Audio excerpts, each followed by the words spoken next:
शादी ब्याह एक पवित्र बंधन है जिसमें बंधने के बाद पति पत्नी एक दूसरे के हो जाते हैं। हर लड़की शादी के बाद जब अपना घर छोड़ पति के घर आती है तो अपने आंखों में लाखों सपने सजा कर लाती है और वह उसे पूरा करने की कोशिश भी करती है। लेकिन जब उसका पति ही इस काम में साथ ना दे तो वह टूट जाती है।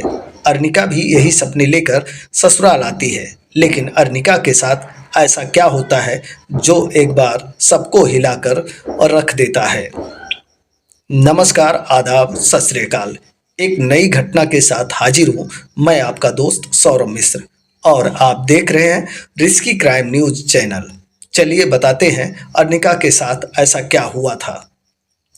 आज की सच्ची घटना नालंदा से है। 23 अप्रैल 2024 को अपने हाथों में पति के नाम की मेहंदी रचाए ससुराल की दहलीज पर अर्निका कदम रखती है। 19 साल की अर्निका की शादी उसके परिवार ने दीपनगर इलाके के चक दिलावर बदरू बिघा गांव में रहने वाले दीनानाथ केवट नाम के शख्स के साथ बड़े धूमधाम से की थी। पिता के घर से विदा हुई अर्निका की आंखों में अपनी नई गृहस्थी को लेकर सुनहरे सपने थे। पति से लेकर ससुराल के हर सदस्य का ध्यान रखने की जैसे उसके ऊपर धुन सवार थी। उधर अर्निका के परिवार को भी सुकून था कि उनकी बेटी ससुराल में खुश है। लेकिन एक दिन अर्निका के मायके में उसके पति का फोन आता है। अर्निका का पति दीनानाथ 3 जून को फोन करके उसके भाई से पूछता है कि क्या उनकी बहन वहां आई है। भाई के इनकार करने पर दीनानाथ बताता है कि उसकी बहन लापता हो गई है। यह सुनते ही अर्निका के मायके में कोहराम मच जाता है।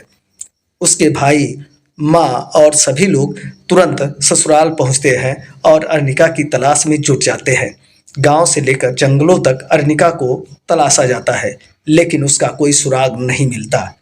इसी बीच 10 जून को अर्निका का भाई अपनी बहन को तलाशते हुए गांव के पास बहने वाली नदी पर पहुंचता है।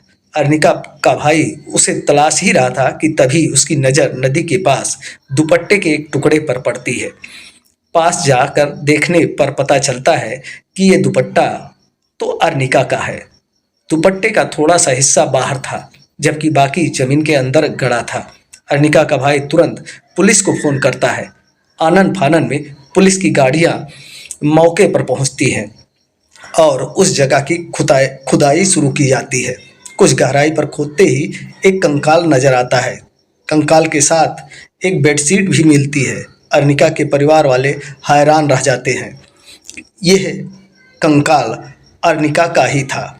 उसके परिजन आरोप लगाते हैं कि अर्निका की हत्या उसके पति ने ही की है। पुलिस अभी तफ्तीश कर ही रही थी कि अर्निका के परिजन उसकी ससुराल पहुंचते हैं और दीनानाथ को पीटना शुरू कर देते हैं। मौके पर पहुंचकर पुलिस दीनानाथ को हिरासत में ले लेती है। इसके बाद एक कहानी खुलती है और इसमें सामने आता है पति पत्नी और वो का कनेक्शन। अर्निका के परिजनों के मुताबिक दीनानाथ के एक महिला के साथ अवैध संबंध थे।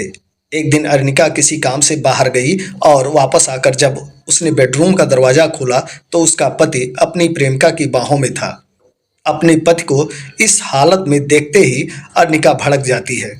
उधर पत्नी के सामने पोल खुलने से दीनानाथ भी शक पका जाता है। इसके बाद अपने आप को बचाने के लिए वो गला घोंटकर अर्निका की हत्या कर देता है और अब उसके शव को ठिकाने लगाने के लिए दीनानाथ अपनी प्रेमिका के साथ मिलकर नदी किनारे एक गड्ढा खोदता है।